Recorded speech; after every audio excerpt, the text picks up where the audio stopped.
श्री सीताराम जी भगवान की जय। क्या मुझे भी घर छोड़ के भाग जाना चाहिए या फिर मुझे चुप रह जाना चाहिए या फिर जैसा विरोध मेरे साथ हो रहा है मुझे भी पलट करके खूब खुल करके उसी तरह का विरोध करना चाहिए? अक्सर ऐसे विचार उस साधक के शुरुआती मन में आ ही जाते हैं, जहाँ पर स्थिति कुछ ऐसी हो कि एक साधारण-सा घर परिवार हो, जिसमें कोई वो एक व्यक्ति, वो एक साधक भगवान के भजन मार्ग पर चल पड़ा हो और बाकी के जितने सदस्य हैं उस घर परिवार के, वो अभी भजन मार्ग में नहीं आए हों। तो वहाँ पर क्या होता है कि कहीं न कहीं कुछ थोड़ी-सी विरोधाभास की स्थिति बन जाती है। क्यों? क्योंकि जो वो एक व्यक्ति है, एक साधक है, वो भगवान के भजन मार्ग में चल पड़ा है और जो बाकी के व्यक्ति हैं, वो उनको अभी भजन मार्ग से कोई उनका संबंध नहीं है। तो देखो अध्यात्म और संसार दोनों का मार्ग अलग-अलग है। दोनों की वृत्तियाँ अलग-अलग हैं, दोनों का स्वभाव अलग-अलग है। संसार वाले अध्यात्म वाले को पागल कहते हैं, अध्यात्म वाले संसार वाले को पागल कहते हैं। तो दोनों का कहीं न कहीं दोनों मार्ग मतलब ईस्ट और वेस्ट की तरह हैं, तो वहाँ पर विरोधाभास बना रहता है। तो यहाँ पर मूल विषय ये है कि ऐसे में उस साधक की, उस व्यक्ति की भूमिका क्या होनी चाहिए? ऐसे घर परिवार में रहने के बाद, ऐसे घर परिवार में रहते हुए कि जहाँ पर वो अकेला ही भजन करने वाला हो भगवान के भजन मार्ग पर, भगवान की ही कृपा से, किन्हीं सद्गुरुदेव के आशीर्वाद से, कृपा से, संत की कृपा से भजन मार्ग उसको मिल गया हो, वो चल रहा हो और बाकी के जो उसके घर परिवार के सदस्य हैं, वो अभी भजन मार्ग में ना आए हों। तो देखो, सबसे पहली बात इस पूरे मतलब विषय का जो निष्कर्ष है, सार है, वो मैं आपको अभी बता दूँ। महाराज जी के सत्संग में सुना था, वे कहते हैं कि भक्त का जो झंडा है ना, विजय का झंडा, यानी कि भगवत प्राप्ति का झंडा, भजन का मूल स्वरूप क्या है? भजन का उद्देश्य क्या है? भजन की आखिरी जो हमें प्राप्ति होगी, वो क्या है? भगवान तक पहुँच जाना, भगवान की प्राप्ति हो जाना। यदि वो हो गई, तो यानी उसकी भक्ति का झंडा लहर गया। तो भक्त का जो विजय का झंडा है ना, वो विरोध रूपी डंडे पर ही लहरता है। वो विरोध पर ही लहरता है। उसका जो सहारा होता है, जो आश्रय होता है, जिस पर वो चढ़ाई चढ़ता है अपनी, झंडा किसे कहते हैं? जो ऊँचा जा कर के लहर गया, जो अब सारी दुनिया को, जगत को दिखाई दे रहा है कि हाँ भैया इसकी विजय हुई। तो उस पर जो डंडा लगा होगा ना, वो विरोध का ही होगा। वो प्रतिकूलताओं का ही होगा। और तपस्या का मतलब क्या हुआ? तपस्या यानी तपना। तो प्रतिकूलताएँ ही नहीं आई, यदि अनुकूलता ही बनी रही तो वहाँ पर भजन हमारा उस तरह से बनेगा ही नहीं। यदि हम भजन मार्ग की हमारी शुरुआत है तो भजन मार्ग हमारा बढ़ता ही प्रतिकूलताओं से है। तो बाहरी प्रतिकूलताएँ जो हैं, बाहरी सांसारिक जगत की व्यवहार प्रतिकूलताएँ भजन मार्ग में आती ही हैं। जिसने भी आज तक भगवान की प्राप्ति करी है, उदाहरण में भी आप कितने भी भक्तों के नाम देख लो, कोई ऐसा हुआ ही नहीं जिसके जीवन में कभी बाहरी प्रतिकूलता ना आई हो। मीरा जी का देवर देख लो, नरसिंह जी की भाभी देख लो, और तो और ये सब छोड़ो, विभीषण जी महाराज का देखो। उनके तो कोई 1-2 नहीं, घर परिवार नहीं, पूरा का पूरा कुनबा, पूरी की पूरी नगरी ही राक्षसों की थी। गोस्वामी जी ने तो कहा है कि इन्हें की कथा कछु एक है कही। कि जितना भी उन्होंने मानस जी में वर्णन किया है लंका का, वो तो कुछ एक आध बात का ही किया है। जितनी भी राक्षसी वृत्तियाँ मानस जी में गोस्वामी जी ने बताई हैं, वो थोड़ी-सी ही हैं। और तो वास्तविक लंका में क्या-क्या होता था, वहाँ पर कोई उसका वर्णन नहीं है। ऐसी स्थिति में भी श्री विभीषण जी महाराज ने भगवान की प्राप्ति कर ली। भगवान तक वे पहुँच गए। तो मैं आपको एक बात पहले ही बता दूँ कि भक्ति मार्ग के शुरू से लेकर के भगवान के पहुँचने तक, भगवान तक जब तक हमें प्राप्ति नहीं हो जाती, उसके बीच में ये वाला समय हमारा ज़रूर आएगा। चाहे हमारा इस जीवन में नहीं आ रहा, इस समय नहीं आ रहा, तो आगे जाकर के आएगा, और यदि आ ही नहीं रहा है, तो वो हमारा निकल चुका है, और नहीं तो हमारा चल रहा होगा। तो भजन करते-करते एक समय ऐसा आता है कि साधक बहुत बुरी तरह अपने ही घर परिवार वालों की तरफ से या और सामाजिक व्यावहारिक की तरफ से प्रतिकूलताओं का सामना उसको करना पड़ता है। तो अब हम समझते हैं, महाराज जी के ही सत्संग में हमने सुना था कि ऐसे में उस साधक की, उस व्यक्ति की भूमिका, उसकी स्थिति, मतलब उसको किस तरह का रोल करना चाहिए कि वो इस प्रतिकूलता से निकल जाए और अपने भजन को बचा करके आगे की तरफ अपने भजन मार्ग में बढ़ जाए। ध्यान से समझना। सबसे पहली बात, देखो जो ये विरोध है, ये नेगेटिव नहीं है। बेशक से साधकों को, हम लोगों को ऐसा लगता हो कि भैया बड़ी प्रतिकूलता आ रही है, बहुत ज़्यादा अब तो नेगेटिव हो रहा है, बहुत ज़्यादा अंधकार हमारे जीवन में छा रहा है। तो ये वास्तव में भगवान की एक विशेष कृपा है। इसको हम नेगेटिव संकेत ना मानें बल्कि एक पॉजिटिव वे में लेकर के चलें। ये हमें अभी पता नहीं चल रहा है क्योंकि अभी हम उस तरह की स्थिति तक पहुँचे नहीं हैं, अभी हम आगे बढ़े नहीं हैं। सबसे पहली बात तो ऐसे लोगों को विरोधी कहना हम बंद करें। ये ही हमारी साधना की सबसे पहली असफलता है कि हम इन लोगों के प्रति द्वेष भाव कर लेते हैं। यहाँ पर किसी घर परिवार वाले का नाम नहीं है या किसी दुनिया वाले का नाम नहीं है। मैं कह दे रहा हूँ कि ऐसे लोगों को जो हमारी भक्ति का बाहरी रूप से विरोध करें, जो हमारे भजन मार्ग में बाहरी रूप से बाधक बने। तो ऐसे में हमें उनको विरोधी नहीं मानना है, हमें ना उनको विरोधी कहना है, नहीं तो ये हमारी साधना में पहले ही असफलता बन जाएगी। वास्तव में तो बात ये है कि ये भगवान हमें कहीं फँसने नहीं देना चाहते। भगवान हमारे राग को नष्ट कर रहे हैं, भगवान हमें द्वेष से भी बचाने का भाव दे रहे हैं। तो हमें इस चीज़ को समझ करके, इस चीज़ को पकड़ करके ऐसे ही हम जैसे अपना भजन करते हुए चल रहे हैं, ठीक ऐसे ही आगे बढ़ते चले जाना है। जो मार्ग शुरुआत में हमें प्रतिकूल लग रहा है, हमारे लिए प्रतिकूलता बन कर के आ रहा है, वो केवल हमको तपाने के लिए है, हमारी साधना को आगे बढ़ाने के लिए है। कहते हैं ना कि सोने को जितना तपाओ वो उतना ही निखर कर के आता है, लेकिन ये मार्ग बाद में ही उतना हमारे लिए अनुकूल बन जाएगा, उतना ही अमृतमय बन जाएगा।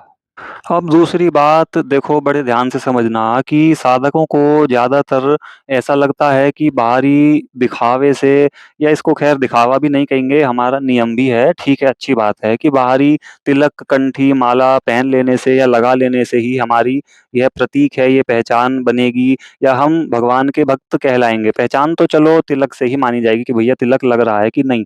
लेकिन पूरी दृढ़ता से मानने योग्य जो ये नियम है, वो विरक्तों के लिए है, वो सन्यासियों के लिए है क्योंकि उनका कोई ना अपना है ना पराया है, सारा जगत एक समान है उनके लिए, तो वे कुछ भी करें किसी से उनको कोई मतलब नहीं और किसी को उनसे कोई मतलब नहीं। तो वे चाहे अपने पूरे शरीर में तिलक लगाए घूमें, पूरे शरीर में मालाएँ पहने घूमें तो किसी को मतलब नहीं या एक भी ना पहने तो किसी को मतलब नहीं। लेकिन घर परिवार वाले व्यक्तियों के लिए, सदस्यों के लिए जो भजन करते हैं, उनके लिए कई बार ऐसी स्थिति बन जाती है कि भैया तिलक लगा रहे हैं तो उसका विरोध होने लगा, कंठी पहनने पर विरोध है, माला पहनने पर तो उस पर वहाँ पर कलेश बढ़ने लगा। तो ऐसे में यदि हम किसी के अधीन हैं तो भाई देखो कहते हैं ना कि प्रेम को श्रृंगार की ज़रूरत क्या है? तो उस चीज़ को वहाँ पर तुरंत त्याग दो। भगवान हमारे आंतरिक प्रेम के भूखे हैं, हमारे आंतरिक भाव के भूखे हैं, वो किसी बाहरी दिखावे की ज़रूरत वहाँ पर नहीं है। फिर वही उदाहरण श्री विभीषण जी महाराज का, राम ही भजई जे चतुर नर।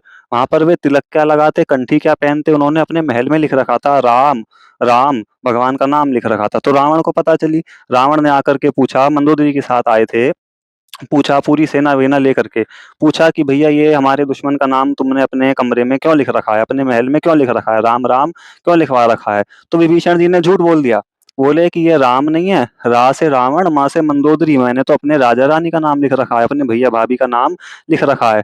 तो हमको इस चीज से समझना है और भगवान को प्राप्त हुए ना, विभीषण जी भगवान के सखा बने, भगवान के मित्र बने, भगवान को प्राप्त हुए और आज तक भी दिव्य लंका में राज्य कर रहे हैं, भगवान की भक्ति अखंड उनकी चल रही है। और तुम शारिखे संत प्रिय मोरे, भगवान ने खुद ऐसा कह दिया कि तुम जैसे संत ही मुझे प्रिय हैं। तो जो राक्षसों की नगरी में रह करके भगवान को प्राप्त कर गए, हम क्या साधारण जो भगवान को नहीं मानते ऐसे मनुष्यों के बीच रह करके भगवान को प्राप्त नहीं कर सकते? तो इस चीज़ को हमें समझना पड़ेगा कि यदि इस चीज़ से हमारे बाधक बन रही है ये चीज़, इस चीज़ से हमारा चिंतन जा रहा है कि हम कुछ भी भारी भगवान का स्वरूपात्मक तिलक लगा रहे हैं, कंठी पहन रहे हैं, माला पहन रहे हैं और कुछ कर रहे हैं, वहाँ पर विरोध है, तो भैया उस चीज़ को छोड़ दो। या उस चीज़ में बल्कि और ज़्यादा हमारा चिंतन जाएगा, कलेश बढ़ेगा और कुछ विरोधाभास होगा, तो वहाँ पर भजन तो होगा नहीं, ये सब चीज़ चलती रहेंगी। मुख्य बात है भगवान के नाम का जप। हमारा आंतरिक भगवान का नाम चल रहा है, राम, राम, राम। राधा, राधा, राधा, हम कुछ भी भगवान का नाम जप रहे हैं, इसको कोई नहीं रोक सकता। और हमारा लक्ष्य क्या है? भजन का मूल उद्देश्य क्या है? भगवान की प्राप्ति कर लेना, भगवान के प्रेम को प्राप्त हो जाना, भगवान तक हमारी पहुँच हो जाए। वो होगी प्रेम मूलिया नाम है, केवल भगवान के नाम से, इन सब चीज़ों से नहीं होगी। बाहरी किसी पहनावे से, उड़ावे से, दिखावे से हम भगवान तक नहीं पहुँचेंगे, वो पहुँचेंगे भगवान के नाम से। और भगवान का नाम ऐसा साधन है, मज़े की बात देखो, वो किसी को पता चल ही नहीं सकता। हम पता चलने कैसे दे रहे हैं कि हम नाम जप कर रहे हैं? मैं अंदर ही अंदर कुछ गुनगुना रहा हूँ, कुछ जप रहा हूँ, कुछ बोल रहा हूँ। तुम्हें पता चल कहाँ रहा है कि मैं कोई भगवान का नाम जप कर रहा हूँ? और जो बात हमारी बनेगी भक्ति की, वो नाम जप से ही बनेगी। तो भगवान ने तो हमें साधन भी ऐसा दे दिया है कि जिसका दूसरों को पता चल ही नहीं सकता। तो यदि ऐसी स्थिति हमारे आस-पास हमारे सामने बन रही है कि हमारे तिलक लगाने से विरोध हो रहा है, हमारी कंठी से कोई किसी को दिक्कत हो रही है, हमारी माला पहनने से किसी को परेशानी हो रही है, तो भैया ठीक है, भगवान से कह कर के, प्रणाम करके उस चीज़ को छोड़ दो। भगवान नाम जप से मिलते हैं, भगवान हमारे आंतरिक भावों से, हृदय के प्रेम से मिलते हैं, और इन चीज़ों से इस चीज़ का कोई संबंध नहीं है। अब यहाँ पर तीसरी बात ध्यान से समझो। देखो, अभी भाव आया था कि क्या हमें घर छोड़कर भाग जाना चाहिए, या फिर हमें चुप रहना चाहिए, या फिर हमको वैसा ही पलट करके जवाब दे देना चाहिए। तो बात करते हैं घर छोड़कर भाग जाने की। देखो, महाराज जी कहते हैं, सत्संग में ही सुना था कि पलायन जो है वो कायरता की निशानी है।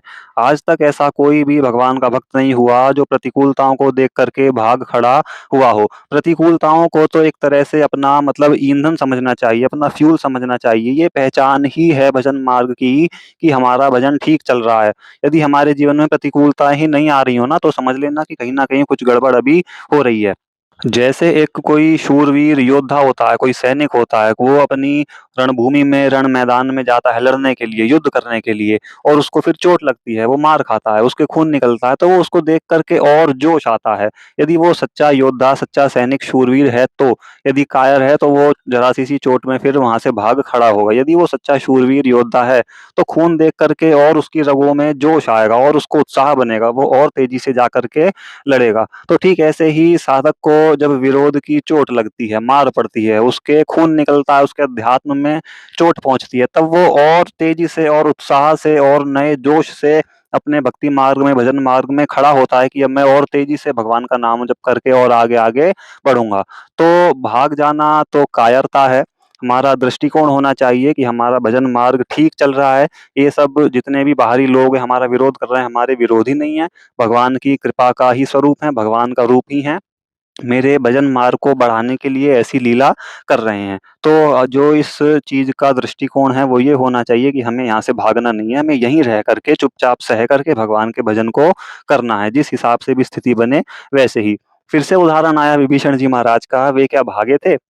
वो तो रावण ने अंत में लात मार दी थी, छाती में ही निकाल दिया था। रामु सत्य संकल्प प्रभु सभा काल बस तोरी, मैं रघुवीर शरण अब जाहूँ देहूँ जनि खोरी, कि अब मैं रघुवीर जी की शरण में जा रहा हूँ, जब तुमने मुझे यहाँ से निकाल दिया है। वह बात एक अलग है, लेकिन अपने पूरे जीवन पर्यंत शुरुआत से ही वे भगवान के भक्त रहे हैं। उस समय तक जब तक रावण ने लात नहीं मारी थी, तब तक वे वहीं रहे थे, अपने घर में ही रहे थे, लंका में ही रहे थे, उसी राक्षसों की नगरी में ही रह कर के भगवान का भजन किया करते थे। वे चाहते तो क्या भाग नहीं सकते थे? वे राक्षस नहीं थे क्या? विभीषण जी भी तो खुद राक्षस ही थे, उन्हें माया नहीं आती थी उड़ जाने की, गायब हो जाने की, या इधर-उधर कहीं भाग जाने की? सब कुछ आता था, लेकिन नहीं, जो कर्तव्य भगवान ने दिया है, जो घर परिवार, जो समाज उन्होंने दिया है, वहीं पे रह कर के ग्रस्त हैं, तो ऐसे ही रहना है। वहीं पे रह कर के खूब पूरे जीवन भर भगवान का भजन किया, लेकिन जब भगवान ने स्थिति बनाई वहाँ से निकालने की, तो वहाँ से निकल कर भी चले आए। तो यदि यदि ऐसी कोई स्थिति बनेगी कि हमको यहाँ से निकलना है, तो भगवान वो अपने आप वैसा विधान बना देंगे कि हम ऐसी स्थिति में से अपने आप ही निकल जाएँगे। अब इसी भाव में एक और बात समझो, देखो कितनी बढ़िया बात है कि प्रतिकूलता और विरोध ही वो छेनी है जो हमारी भक्ति को तराश करके, जो हमें तराश करके और भगवान के निकट, भगवान के समीप पहुंचा रही है। बल्कि संत जन तो एक भाव कहते हैं कि निंदक नियरे राखिए, निंदा अपमान करने वालों को तो, विरोध करने वालों को तो नियरे राखिए, अपने आसपास ही रखो, जो समय समय पर तुम्हारा अपमान करते रहें, तुम्हारा विरोध करते रहें, और तुम भगवान के करीब पहुंचते रहो। भाई, सबसे अनुकूलता ही मिलती रहेगी, सबसे प्रेम ही मिलता रहेगा, तो हम इसी संसार के झूठे मोह, जो झूठे राग में फँसे रहेंगे, तो भगवान तक हमारा आश्रय, हमारा जो अपनापन है, भगवान से जो हमारा प्रेम है, वो नहीं हो पाएगा। महाराज जी कहते हैं कि यदि किसी एक भी व्यक्ति से संसार में हमारा प्रेम रह गया, हमारा अपनापन, हमारी आसक्ति थोड़ी-सी भी रह गई, तो वहीं पर भगवान के आश्रय में कमी आ जाएगी। आश्रय कब होता है? जब हमारा और कोई बचा नहीं। कोई बचा नहीं, उसी का नाम ही तो आश्रय है कि अब हमने आपका आश्रय लिया है, अब हमने आपका सहारा लिया है, जब हमारा कोई बचा नहीं। तो यदि सबसे प्रेम मिलता रहा, तो हम अभी इतने बड़े सिद्ध नहीं हो गए हैं कि अनुकूलता मिलने पर हमारी जो प्रतिक्रिया होगी वो अनुकूल नहीं होगी। हम भी उस फिर उसी के जैसा ही उसको प्रेम करेंगे, उसी के राग में फँसते चले जाएँगे। तो ये तो बड़ी कृपा की बात है कि ऐसा हमें विरोध मिल रहा है। तो विरोध करने वालों के लिए एक तरह से हमें कृतज्ञता का भाव लाना चाहिए। उनको मन से ही प्रणाम करके उनमें अंदर बैठे भगवान का दर्शन करना चाहिए। उस इस प्रतिकूलता पर खूब कृपा मनानी चाहिए कि भैया हमें आप भगवान के करीब पहुँचा रहे हैं। और यदि हमारा किसी से भी प्रेम नहीं हुआ, कोई आसक्ति नहीं बनी, ऐसा कब होगा? जब कोई हमें खुद प्यार ना करे, हम जिससे जा कर के बोलें, वही हमसे मुँह बना कर के बोले, वही हमसे प्रतिकूल व्यवहार करे, तो धीरे-धीरे क्या होता है, मन फिर संसार से हटने लगता है और साधक भजन मार्ग में लगा ही हुआ है, तो फिर वो और तीव्रता से भगवान की तरफ बढ़ता है। और अंतिम और सबसे बढ़िया बात और सबसे समझने वाली, सीखने वाली बात, हमारे खुद के अनुभव की बात है, बड़े ध्यान से समझना कि जिन लोगों से हमारा विरोध हो रहा है, हम उनकी शिकायत किन्हीं तीसरे लोगों से करने लग जाते हैं। ये साधना की बड़ी भारी कमी है, बड़ी भारी असफलता है। भई हम जिसके मार्ग में चल रहे हैं, जिसके लिए चल रहे हैं, जिसके लिए हम अपना भजन कर रहे हैं, वो सब देख रहे हैं, वो सब सुन रहे हैं। उन्हें मतलब सब कुछ पता चल रहा है कि कौन किसके लिए क्या-क्या कर रहा है, तो ऐसा नहीं होना चाहिए। एक पद की लाइन भी है कि क्यों काहे को बावरे तू अपना दुःख सुनाहि रे। हमारे दुःख को और कौन दूर कर सकता है? जब संसार वाले खुद ही दुखी हैं, जिनको भगवान की प्राप्ति नहीं हुई, जो संत नहीं हो गए हैं, वो उनको छोड़ कर के बाकी सब लोग संसार में दुखी ही हैं। हम लोग क्या करते हैं कि ज़रा-सी कोई हमारे प्रतिकूलता आई, तो कभी किसी को फ़ोन मिला लिया, कभी किसी से जा कर के कुछ कहने लगे। अपनी जो हृदय की बात है, यदि हम उसको सह जाएँ, उसको अंदर ही दबा करके बैठ जाएँ और केवल भगवान से कहें, तो वही बात आगे जा कर के वही जो जलन होगी, वो आगे जा कर के हमारे अंदर भगवान के लिए विरह, व्याकुलता बन जाएगी। जहाँ तक पहुँचना ही हमारा लक्ष्य है, भगवान की प्राप्ति मतलब नहीं है, भगवान की व्याकुलता। भगवान के लिए जो तड़प होती है, जो विरह होता है, वो बड़ी दुर्लभ है। तो वो जलन सह-सह कर ही बनेगी, उस चीज़ को अंदर दबाने से ही वे बनेगी। हम क्या करते हैं कि ये एक असाधन पकड़ लेते हैं और हमें समझ में भी नहीं आता है कि ये हमारी कमी है। हमारी किसी से कोई तू तड़ाक हुई, कोई भारी प्रतिकूलता हमारे पास आई, तो हमने तुरंत ही किसी को तीसरे को आश्रय बना लिया, उससे जाकर के अपनी सारी बात कह दी। तो वो बात वहीं की वहीं न्यूट्रल हो गई, हमारा अध्यात्म तो उससे बढ़ा ही नहीं, हमारे भजन में तो वो चीज़ सहयोगी हुई ही नहीं। जो भगवान हमारे अंदर करवाना चाह रहे थे उस चीज़ से, वो तो बात हमने बनाई ही नहीं, क्योंकि हमने जाकर के वो कहीं और ही कह दिया, जबकि उस व्यक्ति की जगह होने चाहिए थे भगवान। वहाँ पर जो हमारा आश्रय, जो हमारी बातचीत का ज़रिया होना चाहिए थे, वो होने चाहिए थे भगवान, लेकिन हमने उनको पकड़ा नहीं और किसी सांसारिक व्यक्ति को पकड़ लिया। तो इस पूरे मामले का कोई निष्कर्ष, कोई सार निकल के नहीं आएगा यदि हम ऐसा कर रहे हैं तो। भैया स्थिति कैसी भी बन रही है, हमारे जो आश्रय वृत्ति होनी चाहिए, वो केवल भगवान से होनी चाहिए।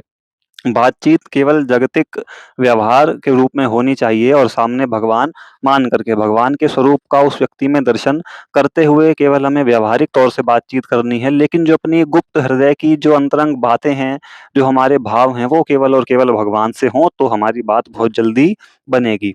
अब अंत में पूरे विषय का जो निष्कर्ष है, वो ये है कि जो यह घर परिवार के सदस्यों की या और किन्हीं समाज के सदस्यों की हमारे जीवन में प्रतिकूलता आ रही है, वो प्रतिकूलता नहीं है, केवल हमें ऐसा लग रहा है। भगवान का गुप्त प्रेम और अपनी परीक्षा मान करके इस स्थिति को स्वीकार करें और बिल्कुल चुप रह करके भगवान का भजन करते हुए ऐसी स्थिति में ही चलें।